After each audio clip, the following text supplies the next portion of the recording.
Hello friends, welcome to Gowri's home. இன்றைக்கி நம்ம வீட்டிலையே எப்படி மட்டன் மசாலா ரெடி பண்ணுறது அப்படிங்கிறத பார்ப்போம். என்னென்ன எவ்வளோ போடணும், என்ன அளவு போடணும், என்னென்ன பொருள் போடணும் அப்படிங்கிறத பார்க்கலாம். வாங்க அப்படியே வீடியோக்குள்ளார போகலாம். மட்டன் மசாலா இன்றைக்கி நம்ம செய்ய போகிறோம். எப்படி என்னென்ன பொருள் எடுத்து செய்ய போகிறோம் அப்படிங்கிறத பார்க்கலாம். வாங்க என்னென்ன பொருள் வறுக்கிறோம் அப்படிங்கிறத பார்த்துடலாம். என்ன அளவு அப்படிங்கிறதையும் பார்த்துடலாம்.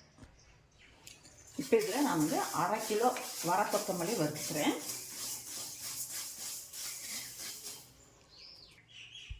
மிளகு ஒரு 25 கிராம் போட்டு வறுத்துக்கலாம். அடிப்பிடிக்காமல் வறுத்துடணும். சீரகம் ஒரு 50 கிராம், அதையும் போட்டு வறுத்து எடுத்துடலாம்.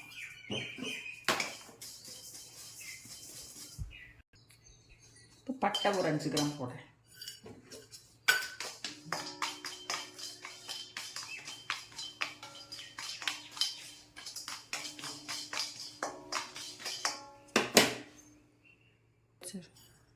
ஏலக்காய் ஒரு 5 கிராம் போட்டு வறுத்துக்கலாம். கிராம்பு ஒரு 5 கிராம் போட்டு வறுத்துக்கிறேன். ஒரு 10 கிராம் மஞ்சள், அதையும் போட்டு வறுத்து எடுத்துக்கலாம். 10 கிராம் வெந்தயம், ஒரு 1/2 கிலோ வரமிளகாய், அதையும் போட்டு நல்லா வறுத்து.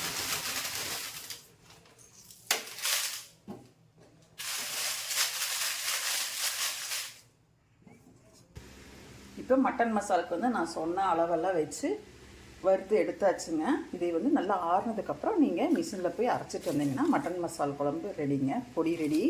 குழம்புக்கு நீங்கள் இஞ்சி பூண்டு பேஸ்ட் வச்சு அரைச்சி ஊற்றி குழம்பு வச்சிடலாம். ஓகேங்க.